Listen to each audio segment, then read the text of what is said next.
it's really weird. Like they're on you the whole week. It's like clockwork. Like you got to be here at this time. They're texting you, hey, everything all good. And as soon as the fight's done, it's like, we don't want to know you. Just go away. They don't even keep us at the venue anymore. You fight and then you go back. As soon as you get on the shuttle, you don't see anyone else. That's it. So you got a shuttle time in the morning. You walk outside. The shuttle's there. You go and you go to the airport. Just straight up business. My first ever fight, 19, got a big win. I walk out the back. I'm hyped up. I'm like, oh, what's next? And they're like, go home. And I was like, okay, you bought it like next fight. And they're like, if you want to fight, fight. If you don't want to fight, don't fight. They're just like, I was just like baffled. I was like, what do you mean? Like, it was so like so formal the entire week, and then it's just like, see ya. I'm used to it now, but I was like, man, these guys don't like me. So I thought they'd have a sit down and a debrief, and I didn't know what to expect, but not that. When was your next communication from them? Pretty much until you reach out to the matchmaker. Really? Yeah. They'll send you a letter, and it's like, if you got any injuries, you got 30 days to declare it, or you got to sort it out yourself. Yeah, right. Apart from that, maybe they might reach out if there's like a short notice fight that's coming up, and they want you to get on it. There's a few Aussie boys flew over to America on Dana's jet recently. Yeah, right. They just fought in Sydney, and they're already over there. So I think they're doing like a short notice fight. But apart from that, if you just reach out to the matchmakers, so I'm ready to go. I'll be ready in like 10 weeks, 8 weeks, 12 weeks. Yeah. I'm thinking this opponent, maybe in this city. Yeah. And they'll entertain whatever you want to put out there. Just up to the opponent if they want to do it. Yeah.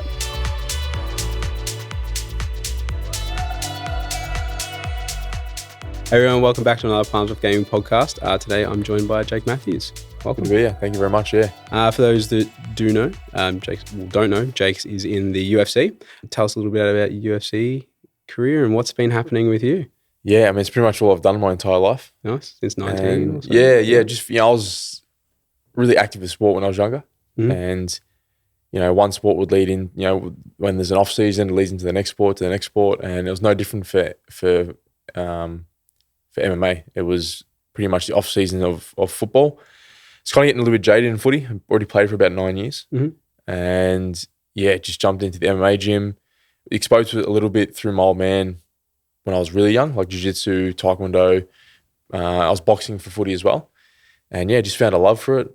Had my first fight, got a big win, and I was absolutely hooked. Yeah. Yeah, sick. It's mentioned that you sort of brothers that you sparred with growing up, or? Yeah, my younger brother. Yeah. He was always, it was like the younger we got, the bigger the siblings got. So my older brother's the smallest, and then I'm the middle, and my younger brother's just an absolute monster. Yeah, right. So we used to, my first UFC fight in Auckland, New Zealand, we trained in my backyard. We had this Besser block bungalow. It was pretty big, and that was set up as a gym. So yeah, sick. I did jiu-jitsu at a gym, and then everything else was in the backyard. Yeah, right. First UFC fight, and my brother was one of my main training partners. That's cool. That's and a good story.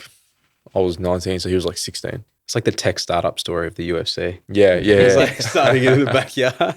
Yeah, that's sick. So you're same age as us, actually. So you're 30 now.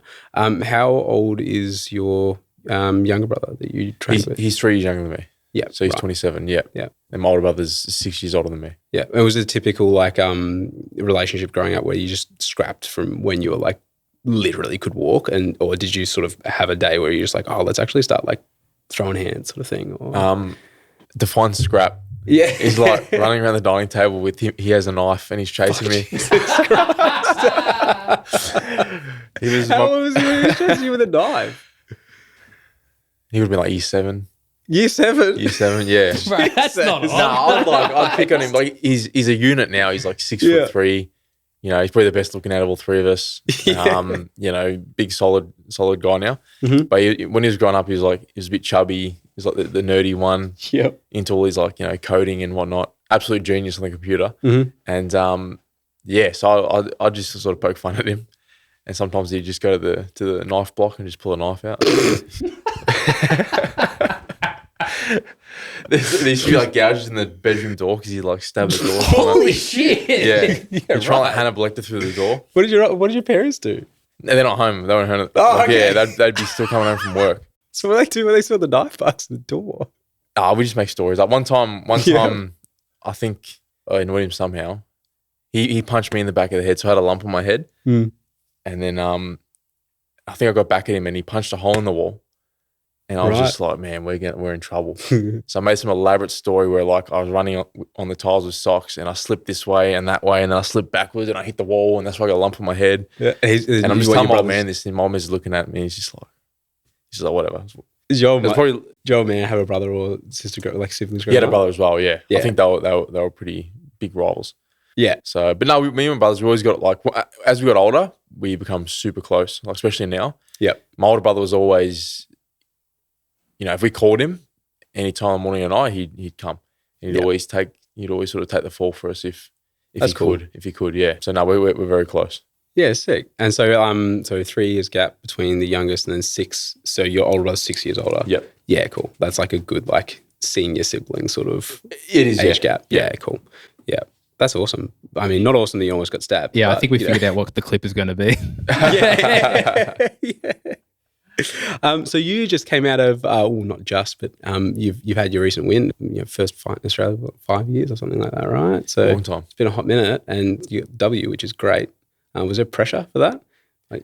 Nah, I think fighting overseas so frequently. When I used to fight, my first few years in the UFC, it was all in Australia. Mhm. I'd say I definitely felt pressure then, Okay. but now it's. I just have this thing where I say wherever I go in the world, is if there's an octagon there, that's my home. So it sort of took the pressure off, and whether it's, I mean, when you're walking out, everything's the same. It's a dark arena, you can't see anyone, and you just go out there, and then it's just an octagon in the middle, and you fight. So I sort of, I'm able to block out any of that. Like I'm fighting at home. It honestly didn't feel any different. It felt different in the sense that it was like an hour flight as opposed to a 17-hour flight, and there was some people there that we knew during fight week, whereas usually we go over to the States and it's just us. Like, no one really comes over. So the fight week was obviously a little bit different and a bit more comfortable, but in terms of the fight, not at all. No, I don't put any extra pressure on. Yeah. So you felt, safe to say, you felt pretty confident going into it? Yeah. I think traveling the last like 5 years overseas and fighting, and I just decided to throw myself in the deep end, get out of my comfort zone. Yeah. Because, fighting in Australia so often, I felt the pressure in Australia to win, but then it was also a bit daunting to go overseas and fight. And I'm like, eventually I'm going to have to go. So sort of just made the decision that the fights in Australia, I'll go and watch. And it's kind of a win-win because you get to enjoy the fights for once and go and watch as a spectator.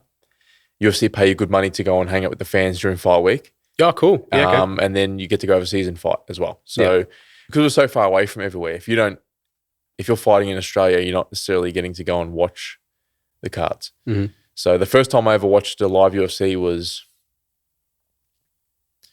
not the last UFC Sydney, because I fought on it, the one before that. Okay, yeah. That was one of the first ones I ever watched live after like 8 years in the UFC. Mm-hmm. That's because I'm always fighting on the cards in Australia, so I couldn't go and watch them. Yeah, right. Yeah, so it was good. I definitely like fighting overseas. If you want to fight the bigger guys, the ranked guys, you do need to go over there and have like a warrior's mentality where the guys that are ranked higher, you should show them respect in a way where you go to them to try and take their ranking. Yep. And I've always had that in my mind. So, and the matchmakers even said that to me as well. They go like, if you want to start climbing the ranks, you should go over. Well, it makes sense. It's like, you're the one that wants to take something, take the rank or take the win. So it's like, you've got to go to them essentially. Yeah, 100%. They're not gonna either pay you the time of day sort of thing. It's just like, well, if you want something from me, you come get it sort of thing. Yeah. I just used to be like, I used to tell everyone, like, you come to Australia, like BJ Penn come to Australia, Matt Brown come to Australia. And now when I'm older, I'm like, they're probably just thinking, some young kid, he's not really that high in the rankings telling me to go on a 20-hour flight somewhere. Make me come to Australia. Yeah. You come here, you take it away from me, and then I'll have to come get it back. Yeah. So all you have to do now is get big enough so then people come to you rather than having to go to them. Exactly. Yeah. You got to earn it. Earn it. I like that. Right. Where's some of the interesting where has the UFC taken you, and where, like, obviously it's a large amount of places, but like where would be your favorite places that this sort of career has taken you? Favorite? Best experiences, favorites, like highlights. My absolute favorite would be Singapore, to fight in Singapore. Cool. I fought there twice, won twice, really, really good wins. And just, it's very comfortable, clean city, good, easy to find food. The weather's beautiful, so you walk around, you're cutting weight as you're walking around. Mm-hmm. And because of that, like I'm eating like big meals during fight week to try and keep up with like the calorie deficit from the humidity and the climate there. So it's not the it's not that far of a flight, but the time zones, I think it's an hour closer to Melbourne time than Perth. Something like that. Yeah. So it's like the time difference is great. It's just honestly my favorite place to fight. And then apart from that was Abu Dhabi. Abu Dhabi was really nice. Okay. To fight in, really good spot. It was during COVID, so we were in a bubble. So we didn't get to see too much of the city, but we're on Yas Island. So pretty much on the hotel that's on the F1 track. Oh, cool. I had no my way. balcony. I'd look over my balcony and the F1 track's there. That's And sick. they had a That's few really Ferraris going around, just like doing like, I think they're doing like just track day. just track day or test or something. And I'm just like hanging over my balcony and watching them go past, and it was cool. Yeah. Have you been once or like a couple of times? Once to Abu Dhabi, Yeah. twice to fight in Singapore, and then a Yeah. few times outside of fighting for Singapore as well. When are you big on the F1s? I love it. The F1's probably the only sport that I follow outside of UFC. Yeah, okay. Like Did I you watched the one on the Drive to weekend? Survive. I actually didn't follow one on the weekend. Yeah, right. Oh, Yeah. dude, such a good race. Yeah. Such a good race. Yeah, it was hectic. We all went. Yeah, Was good. it Lando that one? Lando won. Lando won, yeah. And Piastri was Piastri going to be spun out. second, but he spun out with like 5 laps to go. yeah. Yeah, shattering. Yeah. I'm a big Lando fan. And he's obviously starting to come up now. Yeah. But that's I watched the Drive to Survive series, try and keep up to date as much as I can. Yeah, the one race I didn't keep up to date with was the Melbourne Grand Prix. Yeah, ironically enough, yeah. Yeah, It's like it was just a busy weekend. yeah. Yeah, with kids and stuff. It's hard to have hobbies. Like we were talking about gaming earlier, and it's like you sort of got to pick one or the other. Like, do you want to follow a sport? Do you want to do gaming? You know, the card breaks take up pretty much outside of family and training. The card breaking takes up every other hour if I'm not sleeping. So There's that one thing that topples off the end. It's just like you because you only get so many hours in a day. yeah, Yeah, it's like I went into general games this morning, and I think one of the guys was asking me, "Oh, like you still playing Fusion World?" I'm like, "We just play Dragon Ball and Fusion World." I'm like, I barely play anymore because I picked up Magic, and I just don't have time. Like, and you stretch yourself too thin across a lot of different things, and I've done that before. Where you're just dabbling in a lot, and then it just takes too much time away from everything else. Yeah, particularly if you got kids as well. Like you get 2 kids, and it's just So now I'm doing things where I was on the dirt bikes a lot when I was younger, and now my daughter's old enough; she got a dirt bike. So I'm trying to do things that incorporate the kids' time as well into that. So like, I've got a dirt bike; she's got a dirt bike now, so we just ride around our farm together. Yeah, sort of 2 birds with one stone. Something I enjoy. It's time with the kids as well. Obviously, like the card hobby and stuff, they're too young for that for now. But yeah, I can't wait till my son's old enough. I can start teaching him about Lord of the Rings and Tolkien. I can't wait. Indoctrinate him early. I was actually watching Two Towers today with him. Oh, really? That's cool. Yeah. There was you'd really appreciate this because the promo video for it, or the one that made it onto sort of socials, was using a Lord of the Rings movie. But you've seen the adaptive lighting for the TVs. Have you seen that? Yes, I have. Yeah. So they did that, and so obviously it flashes out the light from whatever comes on the screen, and they did a really dark room, and they showcased the scene with the Balrog. Yeah. So the fire whips around, and in the back of the TV, the red LED just goes whoosh, like that. Crazy. Creates like a really cinematic experience. So I'm dead ass like trying to sort that out at home to do like a Lord of the Rings session just by using the adaptive lighting and stuff. I think it'd be so immersive. I was planning on doing a marathon, so I might. Actually, I haven't watched the series yet. The Rings of Power. Yeah, I can't bring myself to watch it for some reason. Yeah, right. I feel like it's going to ruin it for me. Mixed reviews, yeah. It's like some people cracking it because it doesn't follow the books, and there's a lot of big differences. But like at the end of the day, like I'm just happy we got some Lord of the Rings content, like just something to go off of. But yeah, you'll get those really like hardcore ones, like the people that die by the book sort of thing, which is that maybe you might disagree with a lot, but real mixed reviews. I personally enjoyed it. Don't flame me. Yeah, I was thinking about starting it tonight actually. Yeah, give it a whirl. I remember being in New Zealand when they released the casting for it. Yeah, that was just before COVID. So I was there with all like a bunch of my mates, and they released the casting schedule and the prerequisite requirements for like who they want for each sort of race. And I was like, I'm like a average height Caucasian male. I fit none of these, tick none of these boxes. But then we had one of the girls that was relatively tall, and blonde, blue eyes, and like elf sort of thing. So she was contemplating applying for that as well. It was really, really cool. And that was just before COVID hit. Then COVID hit, and then all went to shit. So circling back around to your recent fights and just fights in general as well. One question I did have before we sort of pivot on topic is, when you fly, what's the period before, what's the typical gap between landing in a city and sort of your fight night? Depends where we go. International will generally be, we do like 12 days to 2 weeks. Okay, usually. that's right. Yeah.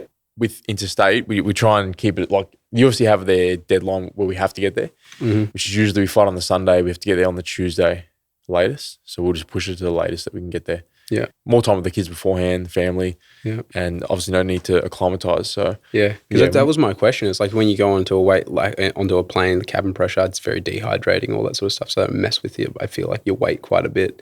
Like water retention, or does that not really affect people mention it, but honestly, I'm one of those people, like, I think I'm a big mind over matter person. Until someone mentioned it to me, I never even considered or thought that. And I've never had an issue with flying. Like, I feel perfectly fine when I get off the plane. It's like coffee. Like, I'll literally have a like 3-shot long black before I go to bed. And I just started drinking coffee when I was like, I used to drink tea a lot when I was a kid, and there was no tea left. So I had like the instant stuff. And I was like, oh man, it's pretty good. And I just started drinking coffee, but no one ever said it's a stimulant. People need it in the morning to go to work. So I'd just like drink it for the taste. And absolute coffee connoisseur now. But yeah, sick. Yeah, till today, it's never affected me. And I think it's because I never had that notion that it's a stimulant, or I need it to go and do work. Like I'll be driving to training. I'll pull into my favorite coffee shop. Let's say it's a public holiday, it's closed. Whether I have that coffee or not, it makes no difference to the rest of my day. Yeah, cool. And I'll have a coffee at night before bed. And to me, it was always a warm drink that's going to put me to sleep. Yeah. And then I was on a live one time, and then they just see this big mug come up with coffee in it, and they're just like, what are you doing? And I was like, yeah. Sleep, yeah.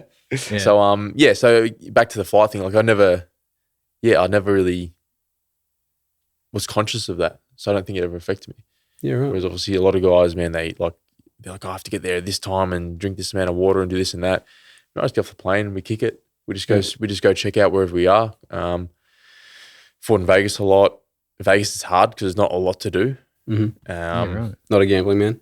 Nah, you know, I mean, everything that's fun to do in Vegas, you can't do it leading into a fight. And yeah, so Vegas for a couple of weeks is hard. We found a few card shops there, so that sort of kills a bit of time. Utah was interesting. Salt Lake City, it was actually cooked. Like, if you want to categorize like best, like favorite place, nicest place, most cooked place, probably Salt Lake City. Yeah, right. It was just, it's not as mountainous as you think. You see all these photos and videos. It was pretty flat, to be honest. Like hardly any trees, and it's just the weirdest mix of demographic.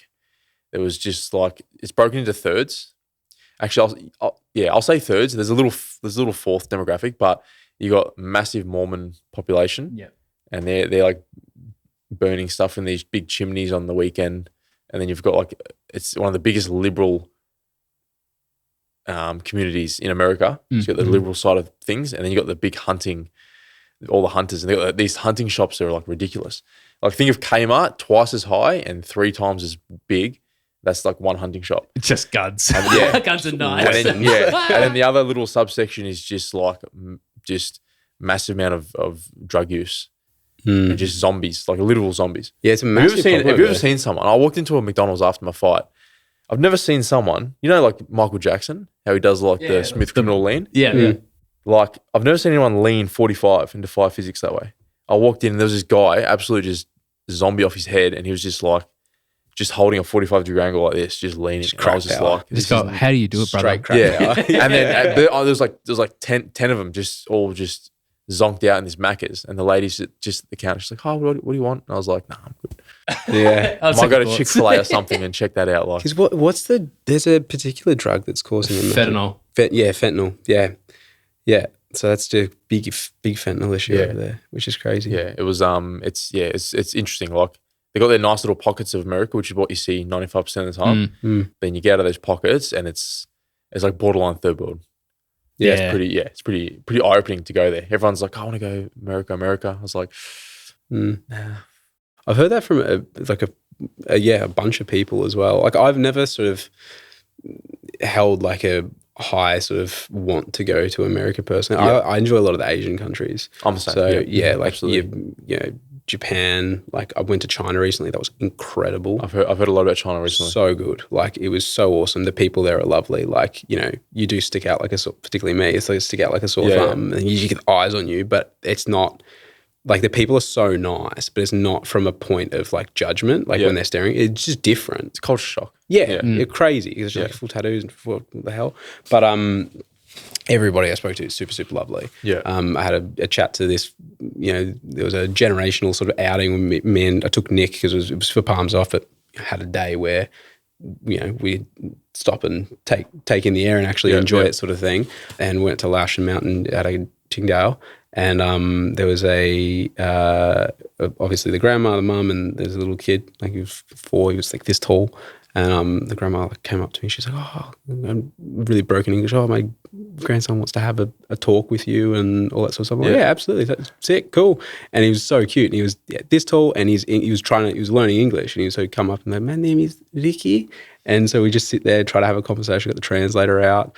Like, "Oh, can I get a photo of you and Ricky?" So this lady's got this picturesque image of me and little Ricky on the top of a mountain, and I just didn't think to get one on my phone either. It would have been awesome. But I highly recommend, like if you have the chance, absolutely. do it. I would recommend for America. My favorite place, I thought it would be my least favorite, but my favorite is New York. Cool. Yeah, New York was I sick. wanna go there. New York and New Jersey, especially Jersey City.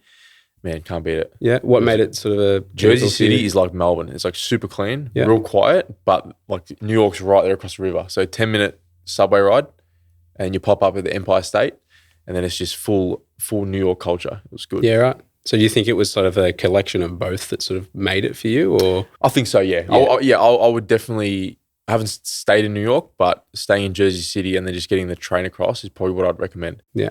Because New York's very busy. You walked down the Central Park area a little bit and it was cool. Mm-hmm. It wasn't as like dirty as you'd think. Yeah. Especially around Central Park, it was all the designer shops and like the streets smelled like, I think they pump perfume out. I don't know, it smelled like perfume. It was cool. Right. It's like the McDonald's mentality where they're trying to put out the nice smells. smells. And the New York pizza and just the whole culture around it. It's all those New York Christmas movies and things that you watched as a kid. It's real. It's real. Yeah, it is. Oh, that's sick. Apparently, it doesn't snow in New York. That's what I heard. That shattered me. Oh, okay. You get some in Central Park, but they got these big, massive plants that pump steam under the city. I've seen that. Yeah. So they said when it doesn't really on the roads and stuff, not really. Central Park, you'll get some snow. Yeah. But they said it doesn't really snow in New York. Okay. Right. It's about steam under the city to like melt stuff off. Steam under the city. Yeah, right. The whole city. I can't even fathom like. It's just to melt it all off if you do get any snow. Yeah. I think it was also at one point it was a utility there. Like people would have it pumped to their house. I could be wrong, but I feel like I've That's really cool. seen it somewhere before. Yeah. Yeah. Now It's like next level. I was like, oh, we can't afford to shut down the city, so we'll just pump steam under it and make sure the snow doesn't screw us over. Yeah. Yeah. Infrastructure's crazy. Yeah, that's sick. So you have also made, when you were younger, you dabbled in footy as well, in sort of the AFL rules footy. So Northern Knights. So what age bracket was that, and when did you sort of want to pivot and change from wanting to stab each other to wanting to fight each other, I guess, with your brother? So I played representative for the league for it's like 4 years in a row, maybe. Mm-hmm. Was doing really well. Did a stint with the Knights in my last year, or the second last year, and then the year after I didn't get selected for any of them because I was too short. Even though I was like one of the best players in the field, I was too short. And the Northern Leagues are known for that. So yeah, that sort of just left a bad taste in my mouth. And then a few weeks after, I had my first amateur fight. So the mix of ending on a bad note with footy that season and then having the fight and winning a hecky knockout, that sort of combination I just said, yeah, I'll just give footy up and just almost pursue like a sign. MMA. Yeah, I was sitting in the car, I was eating a zinger burger after my fight. The Colonel's and best. I was like, and I was just in the car, I'm like, I think, this is what I do. Said to my dad, I think this is what I do. Yeah. Was that was after the fight? It was after the fight, yeah. Do you have like a favorite post-fight meal? Nah, like the last thing you want to do after a fight is eat. Like some guys can eat, but I have like no urge to eat. No. Our post-fight celebration is go back to the hotel, get a bag of Doritos, sit on the bed and just scroll because you can't sleep. Yeah. Like the next night you so can't wired, sleep. You're just so like, it's weird. You're tired. Like, you're tired for the next 2 weeks from the adrenaline dump, but you can't sleep. Even when I get home, like, I'm up at 3 a.m., 2 a.m. Yeah. Because your adrenaline would be surging through your body still. So I just have a bag of Doritos. We just sit and we just scroll. The one in Sydney, last one, was the first time we actually went out and had like a dinner, because we had other guys from the team that were there. So usually it's just like me and 2 coaches. So we're not really going to, Yeah. we might go out and, if we're in America, we'll go source some like In-N-Out or Chick-fil-A. My cornerman Mo, he's like really big on trying all those American. Every time he's always disappointed. Yeah. He's like, I heard this was the best. I said, man, I've been to America like 30 times. I said, I've had it all. I said, it's not good. And he's like, nah, I want to try it. And he has it. And he's like, nah, it's crap. It's like, you're right. Yeah, but we just literally, and if there's more fights after mine, we'll just go to the hotel, stream those, watch them. And then, literally just seeing the buzz around the fight and, like reading comments, probably not a good rabbit hole to go down, but like reading comments and just scrolling, calling the family. That's it. It's real quiet. It's a lot of fighters, they go out and they have these big parties at clubs, and we've never done that. Yeah, cool. I like it's a healthy outlet. like that. Yeah, way better. So, I guess like after, if you got adrenaline pumping through you, the whole fight or flight response as well, like all your blood comes away from your stomach. Like, so it's all to your muscles and extremities. So if your taper is a bit longer than someone else's, you just wouldn't really want to eat because your body's not telling you to. Yeah, and it's whether it's a first round knockout in a minute or it's the full fight, it's the same. Yeah, you have that same feeling afterwards. Actually, a little ritual, I guess, that we have after a fight is we go to the laundromat. Okay. Because we've had like a week of training, and then like all the clothes are like, either wet or sweaty. Yeah. So like the luggage is going to be really heavy. So we have to go to a laundromat. So we go to a laundromat like 2 a.m. Yeah, right. And wash our clothes. And one time we're in Singapore, and Singapore is like one of the most beautiful places I've been. Dude, you don't got to tell me. I love it. Yeah, but we went to this one area. I don't know even know where we went. It looked like we were in some. It's like we went back in time to like Vietnam, and there's like gangs running around. I don't know. It was weird. Like there was power poles with like everyone's hacked into the power poles. There's power lines running everywhere. It just one street over. It just completely like switched. And I'm like, okay, like this is a bit dodgy. So we washed our clothes, walking back. I'm sort of like walking ahead of my cornerman, and then I just hear him like yelling at someone down some alleyway, and I'm just like, whatever. So I put my bag down, start walking. I got a good knock out of that fight, so it was sort of like a bit hype. And I walk up to this alleyway. I look down the alleyway, and there's just like 20 guys down there, and I'm just like, bro, what are you doing? Like, we've got to be at the airport in like 4 hours. And then there was just a miscommunication, so nothing happened, thankfully. But it was it was a bit hairy for a second. Yeah, still got the adrenaline coursing through your veins. Yeah. We literally, we go to the laundry, we eat some junk food and go to the laundromat. Yeah, sick. That's pretty much it. Yeah, productive. How long after the fight do you have to sort of head home, or is it a bit loosely based, or is it sort of pretty timed? We usually, you can elect when you want to head off. Yeah, okay. Like if you want to stay in America for a week, the UFC will fly you back like whenever you want. Yeah, but nice. if you just leave it to them, they just fly back out. You're pretty much on the shuttle the next morning. So Singapore, we're on the shuttle at like 4 a.m. Yeah. Okay. Sydney, we're up at 6, on the shuttle at 8. So it's if you just let the UFC do it, they just get everyone out. Yeah. Okay. It's really weird. Like they're on you the whole week. It's like clockwork. Like you got to be here at this time. They're texting you, hey, everything all good. And as soon as the fight's done, it's like, we don't want to know you. Just go away. It's like that's one less thing to manage. Legit. Like, you don't see another staff member. Yeah. Like as soon as you get on the shuttle to go back to the hotel, because they don't even keep us at the venue anymore. You fight and then you go back to the hotel. Right. As soon as you get on the shuttle, you don't see anyone else. That's it. So Yeah, you got shuttle time in the morning. You walk outside, the shuttle's there. You go and you go to the airport. Just straight up business. Yeah, I can get why they might be on your case until the fight's over. But that's so strange that just like the no contact essentially after the fact is. My first fight that cooked me. Like my first ever fight, 19, got a big win. I walk out the back, I'm hyped up. And I'm like, oh, what's next? And they're like, I'm like, go home. And I was like, okay, you bought it like next fight. And they're like, if you want to fight, fight. If you don't want to fight, don't fight. They're just like, I was just like baffled. I was like, what do you mean? Like, it was so like so formal the entire week, and then now it's just like, see ya.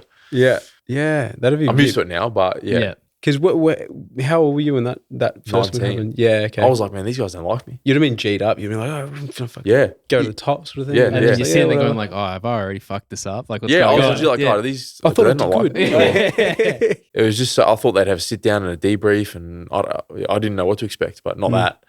Yeah. Yeah. When was your next communication from them? Like, how long was the gap before you sort of heard anything in relation to that? Pretty much until you reach out to the matchmaker. Really? Yeah. Oh, they'll send you a letter, and it's like, if you got any injuries, you got 30 days to declare Yeah, it, yeah. or you got to sort it out yourself. Yeah, right. Apart from that, you just, not luckily for Australians because we're so far away from everything, but maybe they might reach out if there's like a short notice fight that's coming up and they want you to get on it.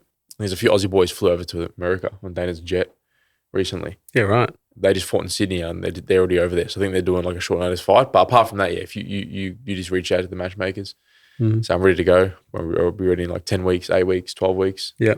I'm thinking this opponent, maybe in this city. Yeah. And they'll entertain whatever you want to put out there, just up to the opponent if they want to do it. Yeah. Yeah. So is there a lot of like, I don't think politics is the right word, but like if you have particular cards that you want to get, do you approach it with some form of strategy, like leading up to that? Like, I want to fight this person, they're X ranks above me, to get their attention, I might need to fight so-and-so, or like, what's your mentality behind it? How do you approach it? I think when you get to the rankings, that comes into play. Outside the rankings, it's kind of just whoever I've always just been the one, like they send me a name and a date and location. It's just like, I've never said no to a fight. Getting into the rankings, no one can really say you're trying to pick and choose an easy fight because you're fighting the top 15 best in the world. So there's no easy fights. But yeah, we've taken that on board now. We're trying to be more strategic. So we're like, we should fight this guy, for example, like Neil Magny. I've been calling him out because he's number 15. So, and it's another respect thing. Like, I don't feel like I should be jumping the guys who are 14, 13, 14, like from 14 to 10, for example, jumping those guys and going into the top 10. Like, I feel like, you should break into the top 15 by fighting the 15th ranked guy. Yeah. And then progress from there. Yeah. So that's one part of it. And the other part is me and him have fought the same opponents and I've done much better against those guys than he has. So I just think stylistically it is a good matchup for me. And he's kind of a gatekeeper at this point as well. So that's kind of my strategy behind it. And yeah, we've always taken fights that have sort of led to me getting to that point. And I think we're at that point now. So that's why I'm really trying to push for that fight. He's lost his last couple of fights. He's moved down to 15th rank. And yeah, I just think it's a fight that makes sense. Yeah. So you're 22 now? Sorry? Are you 22 now? Ranking? Anything outside top 15 is unofficial. Yeah. But I've always been low 20s for the last 4 years. Yeah, So cool. I'd say 21, 22, 23, something like that. Yeah, cool. Yeah. So how does it work in relation to, like, you have to, when you get, for example, you've got this card or we're getting you to fight that person, is that usually indicative that they've sort of elected you, being like, saying before, we've got to stipulate who we want to fight? Is that usually from them saying, I want to fight Jake? Well, the matchmakers don't specify if you've been called out. So I guess like the guy would probably call you out on Instagram maybe, but no, they just send you a name. Yeah, right. Okay. A name and a location, date, and that's it. Is it pretty civil, like seen as like more business and not personal when you have to do all the call outs and stuff? I imagine so, but Yeah, unless guys want to get like real personal with personal or their old training partners. We've seen that before. Yeah. But always after the fights, it's always pretty civil. Yeah, because you see all the fights and the lead ups to it, and then it's like, fuck, they really want to hate each other. And at the end, they're just hugging. It's like, okay, cool. There's less instances where it's legit and it continues after the fight. Yeah. More often than not, like I say, 95% of the time, it's all settled. Yeah. Like I've had guys talk, and then after the fight, they've apologized and said, "I'm trying to hype the fight up." It's all business. So yeah, I never take it personally. Yeah, at all. Good. Yeah, unless they want to like say something that's crosses the line. Yeah. You know what I mean? Yeah. Then there's certain lines you don't cross, I guess. Yeah. Yeah. 100%. Are there any particular sort of like outside of that fight, any sort of goals, like higher up goals that you sort of want to achieve, or do you usually sort of just set smaller goals and try to get there? So it's always fight by fight. Mm-hmm. We never look past the next fight, but in terms of the next strategy for the next 12 months, the next 3 fights I could be in the top 10. Yeah. Cool. So the next one would be fighting for the 15th rank spot, and then another 2 wins inside the top 15 to 10. It might not even. It might be less. It might be the next 2 fights, and then the third fight is the fight for a top 10 spot potentially. That's definitely achievable for sure. And then it's just it's like you said, it's all about strategizing and picking who you want to fight. You know, if the fans want to see a certain fight and you push for it, you could jump from outside the top 10. You could be fighting one of the top 5 ranked guys potentially. There's no rules that say you have to sort of climb in that way. I like to plan it out that way because it usually does. That is sort of the way it goes. You know what I mean? Like the UFC won't necessarily jump guys unless they're just a superstar that's come out of nowhere. They don't necessarily just jump people up to the sort of top 5 kind of guys. So yeah, that's what we have in our mind. How it plays out, we'll see. But the short term is always just fight by fight. Yeah. How's your training regimen looking now? Like, where do you go? And I mean, you're trying to go to Dagestan to train, or wanting to do that? Is that something on the cards for you? I mean, I've trained with those boys in Thailand, and a few of them have come here before, and we've spoken about it. It's something that's in the back of my mind. There's other places that are a lot more convenient to go and train, and there's people that I know. So Thailand's one of them. Know a lot of boys in Singapore as well.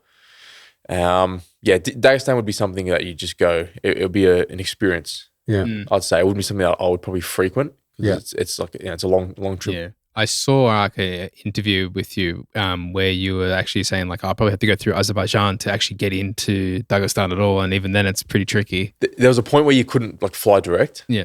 So I was actually like planning the trip, and it was fly to Azerbaijan, get across the border, drive up into like Dagestan that way, and then where else was I going to go? I was planning to go to Iran with another wrestler from Australia here, and then things went sideways there. So that was a few years ago.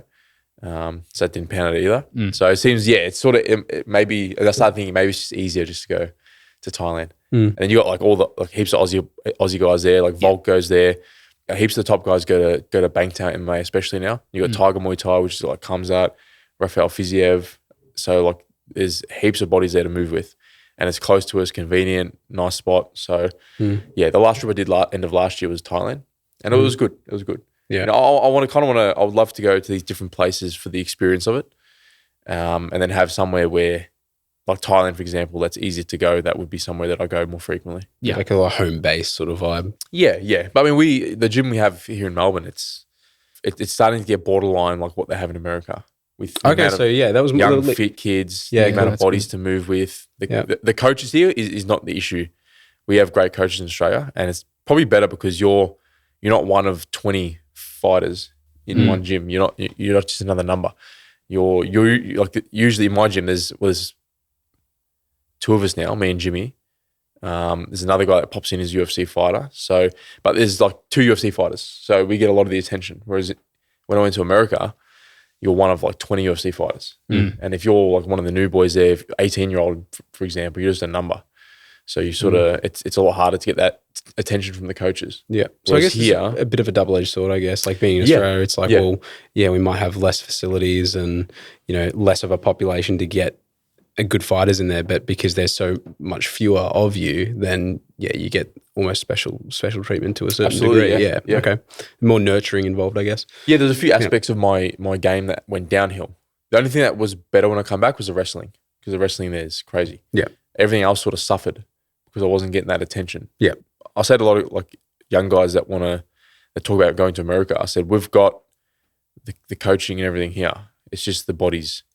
So you need to find a gym that's got a lot of bodies. And now any given night we've got like, 10 to 15 like young, hungry, not technically the best, but they're just absolute monsters. These like young kids, like early 20s, strong, fit, hungry, and they're what you need to push. Yeah, because usually you spray multiple rounds, getting shark tanked by fresh guys. You just need to push. Like, we don't need to be like knocking people out in training. We just need to push and go into deep waters.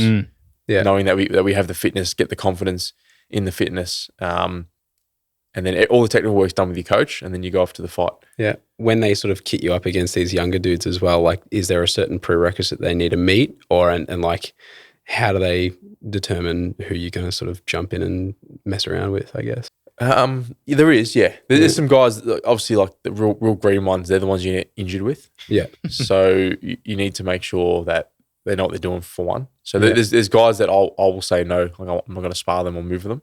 And the coaches have their guys as well.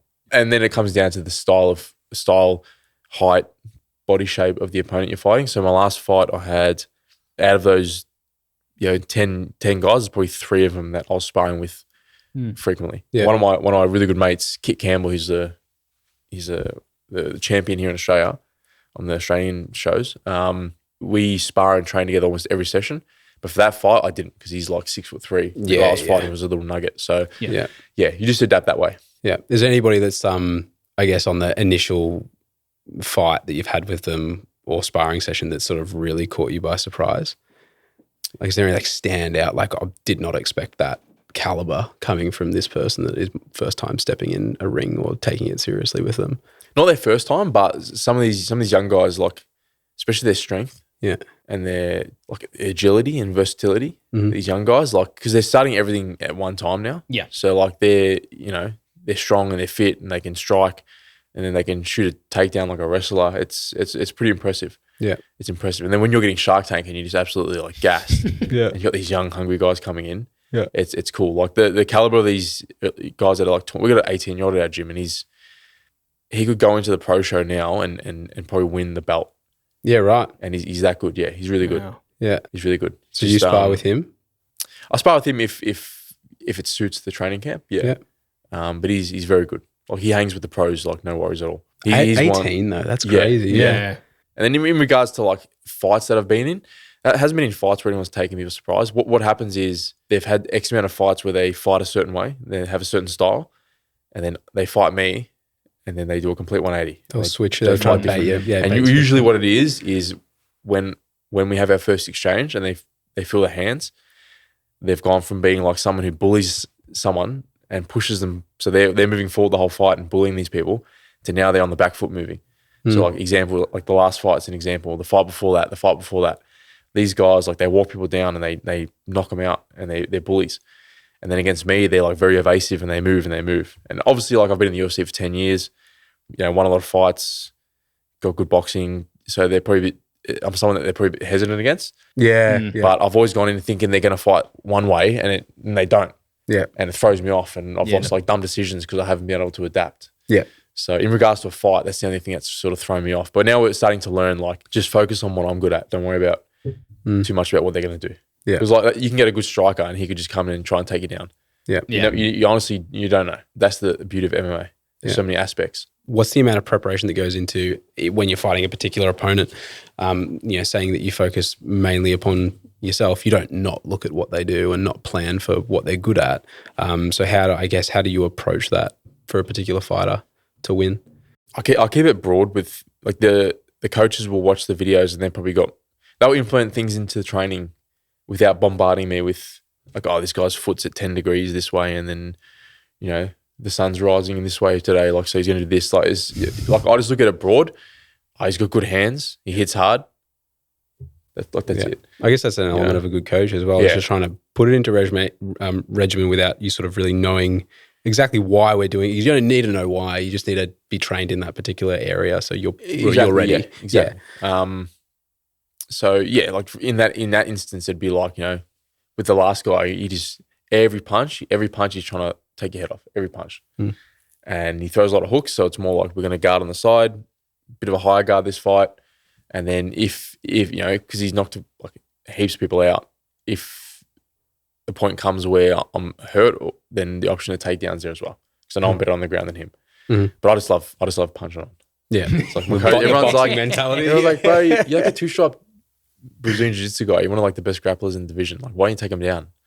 I'm like, I just like punching people. I just like whacking things. I just like punching on. Yeah, it's fun. Who is been of all your professional fights, so excluding any training or anything like that, who's probably been the heaviest hitter you've gone against in a fight? Yeah.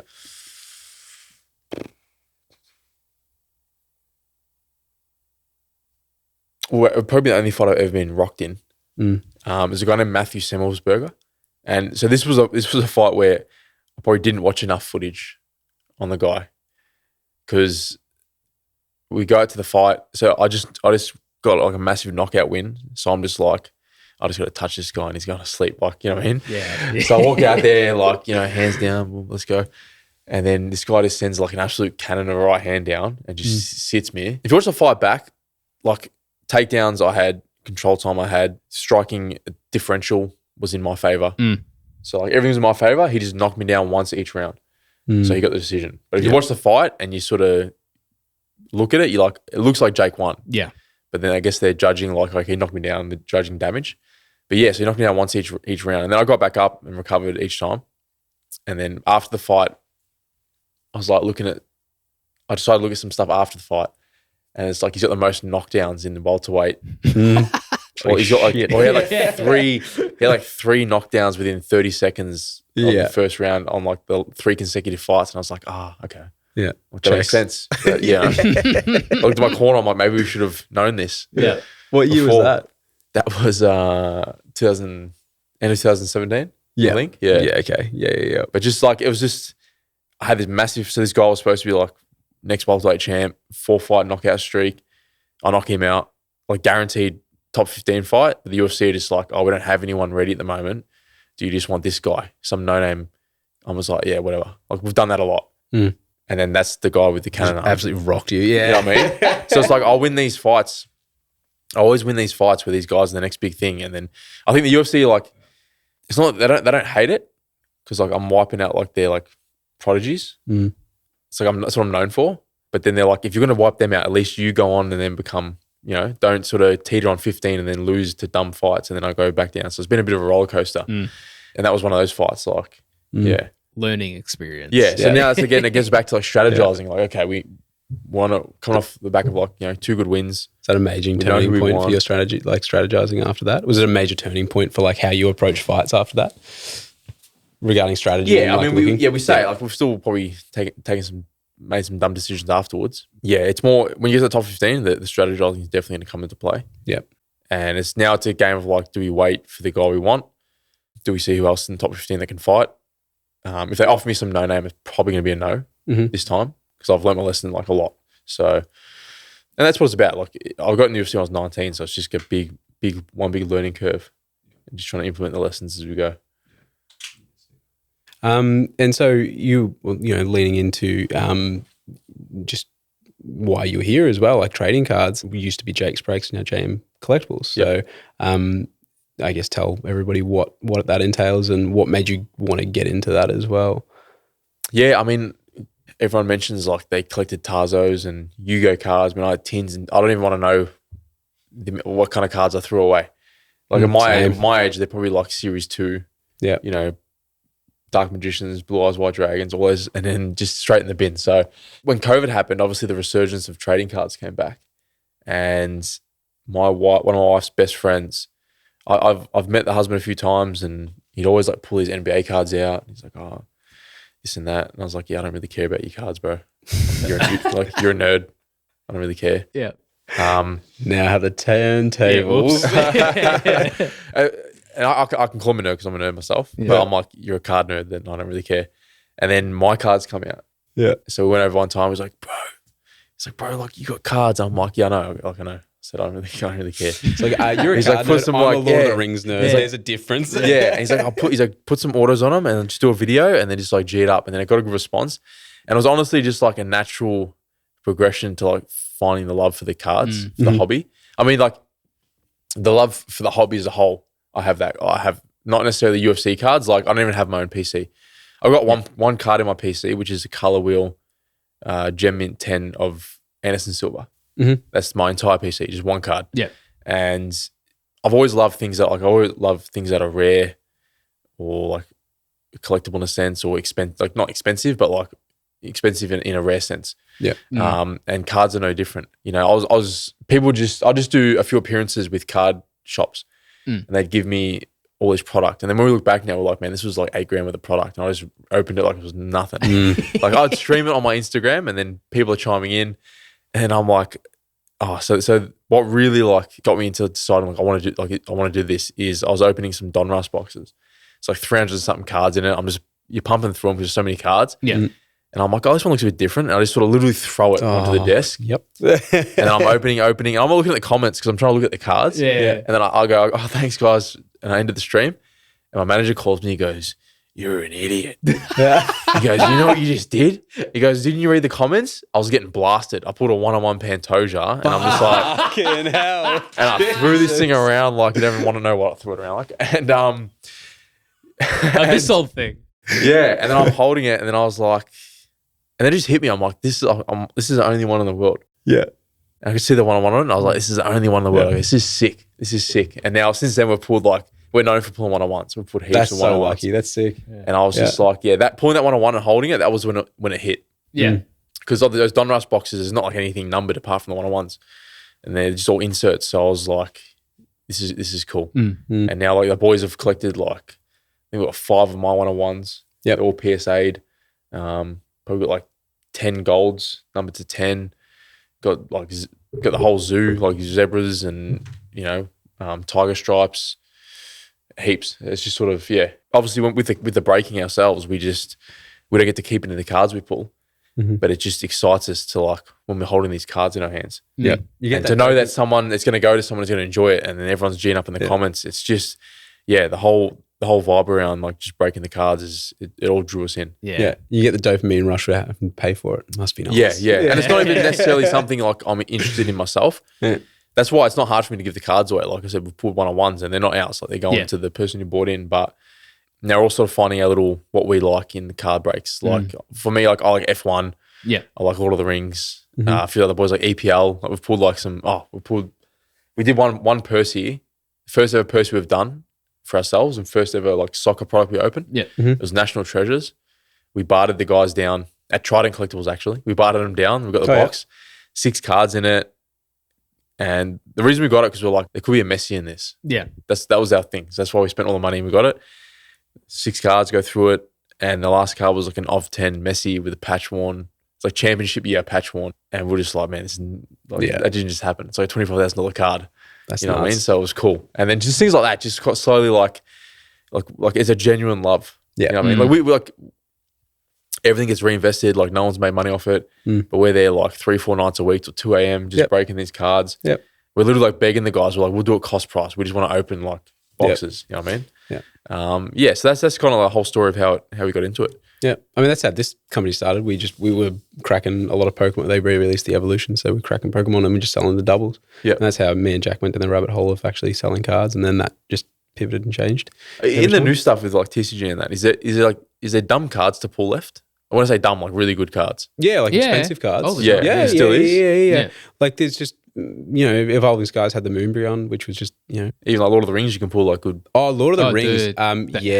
They had the most expensive. They had the one of Don't tell one. me that. They had the The one ring. of one. The Post one Malone's ring. ring. Yeah, Post Malone had it. Yeah. But you had so Don't tell me that. in your collector boxes for Magic it's typically what have your serialized stuff in there. So they had the regular collector's box, and they had the one ring in, and it got pulled very, very quickly. And you'd get human, dwarf, or elven serialized as well. I'm actually talking to someone about a serialized, I think it's a dwarven ring. Yes, that's what you said. That's Very expensive. You could pull those, and they were serialized. Yeah, very expensive. And then after the regular ring was pulled, they then released a holiday collector's box. Yep. And that had a lot of serialized cards for a lot of the like realms and relics cards. So you've got like with Magic, what they'll do is they'll release a card which is like a reprint of something prior, but they'll name it something different, and underneath they'll have it might be the party tree, and it's from Bilbo's birthday, and it's the tree with all the lights hanging off of it, but underneath it'll be like it's a reprint of the Great Henge, and they'll be underneath the card to stipulate it's a reprint, but it's thematically on brand to Lord of the Rings, right? So they've got Bridge of Khazad-dûm on there. You can get a serialized Buckleberry Ferry, and that's cool. and Redhorn Pass, and Dol Amroth and all that sort of stuff. So, some really, really cool cards out of it. So those ones can go for quite a bit. Yeah. So, nice, awesome boxes. Yeah. Absolutely. These would be Percy's. Yeah. So I really strongly promote you to find a holiday boxes. They're going to be expensive. Yep. A good deal is like anywhere around the $2,000 mark. $2,000 2 to 3 usually. The other ones you'll probably be looking at about a good price, about 1K now. Yep. And that's gone up from, $600 like halfway through last year. Yeah. Like not even back end of last year, about $600, and now they're $1,000. Because the licensing stopped for Lord of the Rings at the end of last year. Okay. So they can't reprint anything Yep. unless they re-sign.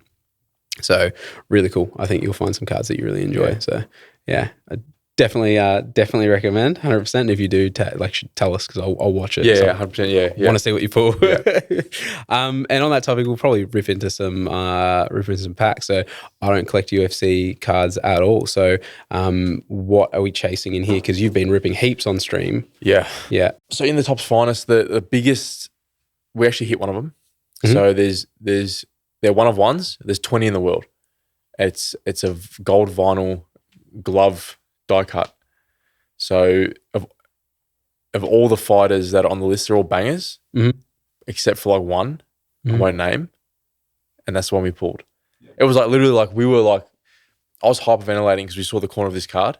Yeah. And I'm just like, this is not happening right now. Like if this is like a Pereira or, a big fighter like that, you're talking like it's just off its head.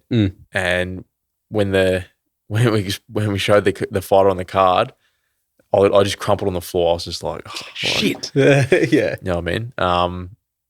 It's just not a card. Like someone might like that and they want to chase that particular fighter, but for us, it was a massive anticlimax. Do you know how many of those? There's 20 of the one of ones. So do you know which ones have been pulled so far?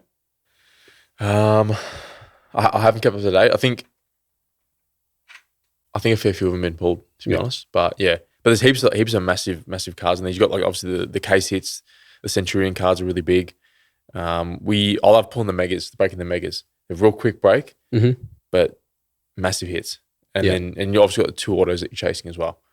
So yeah, it's a good product to pull. Yeah, sick. And I don't know how much you're allowed to talk about your signing with Topps recently, but when are we expecting that? And I'm not sure when they're gonna. Topps is obviously all on cards, so they're gonna send me. It's like for 2,600 cards. Yeah, so they're gonna send them in like bundles, and then I'll just sit there and sign them. Cool. So the last one I did was for Panini. That was stickers. Yep. So it was 2,500 stickers on like these tiny little stickers, and it's just yeah, that's cool. So you're talking about that you don't really have a personal collection for UFC. What do you have predominantly within your collection? Just that one card. That's all. I've oh no shit. Yeah, okay. No, that's it. Literally, that's it. Yeah. Right. Okay, the one you started on a Lord of the Rings collection. That'd be my PC. Yeah. Sick. All right. So yeah, obviously get your base cards. So heaps of the red shimmers or the reds. The number obviously like guys like this, like Alex Pereira, headliners insert. So the hottest divisions at the moment would be lightweight, featherweight. Yep. So that's with Volkanovski. You got Ilir Topuria,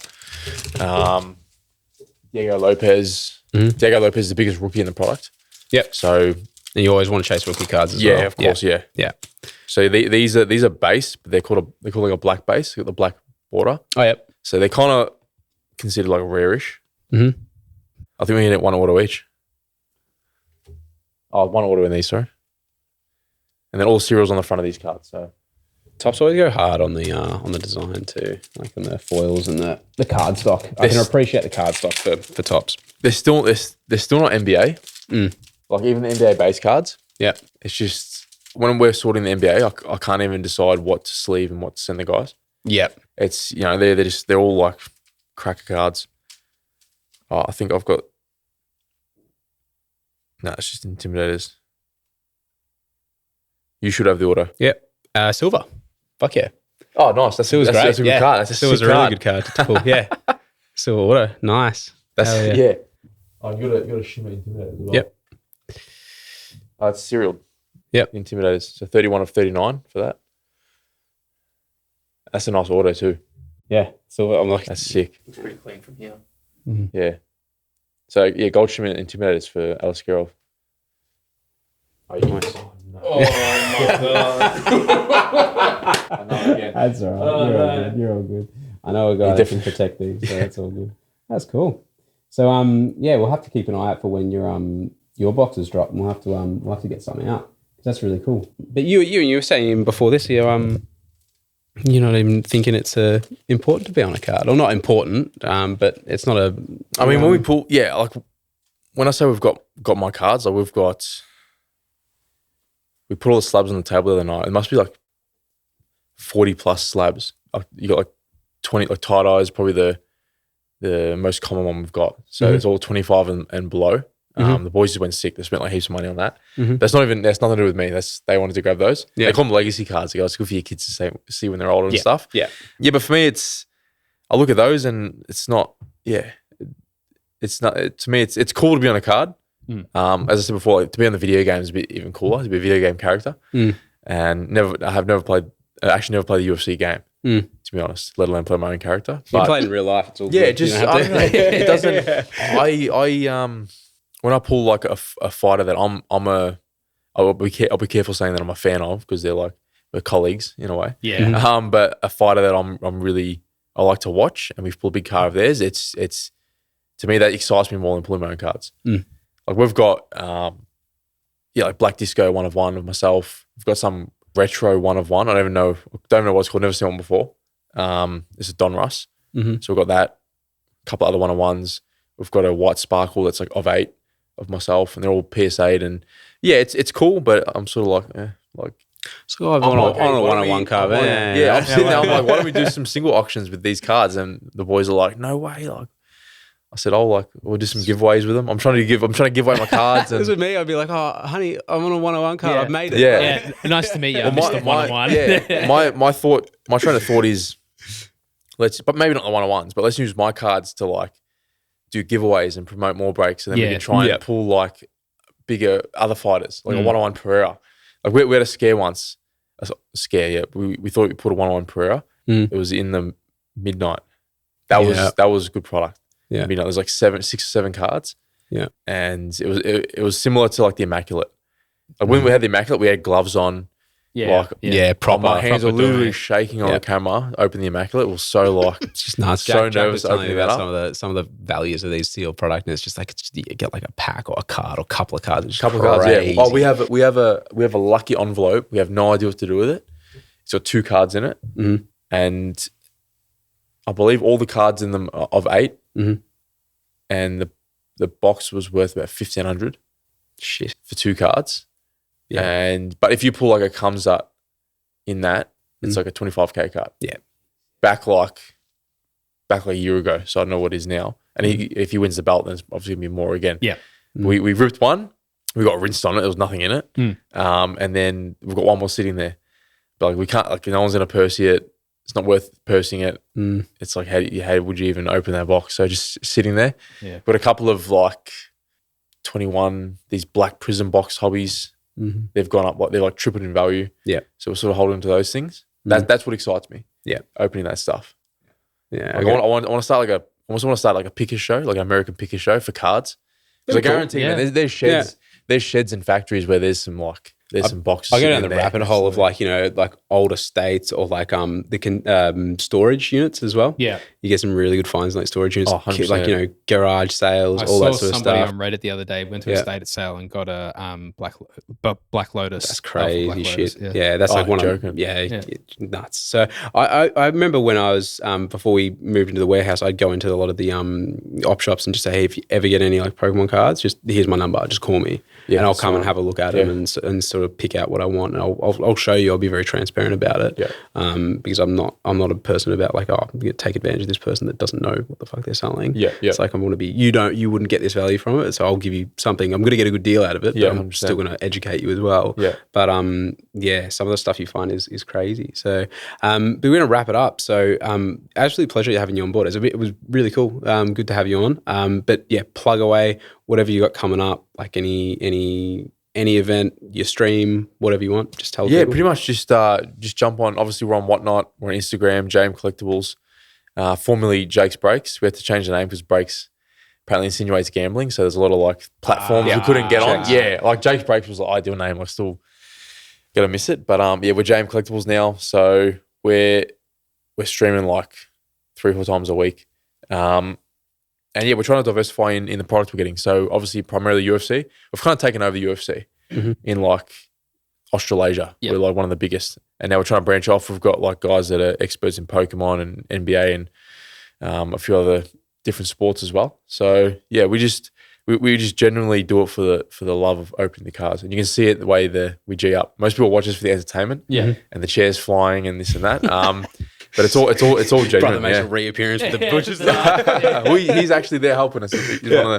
He's the little computer genius that builds the websites and everything. Yeah, so yeah, and we're gonna get a bit more back on now. Whatnot's sort of established. We've had the opening week. We're gonna get back on Instagram and stream on both platforms as well. That was last weekend, right? They did the launch. There was the we've been on for about 2 weeks now, and they had the launch party last Saturday. Just a big nerd fest. I was just trying to talk to Lord of the Rings with everyone. Just talking about Lord of the Rings with everyone. And well, you're in the right place. 100%. So it's been good. Jump on the Instagram, give us a follow. And we're trying to get some big things happening. Yeah, sick.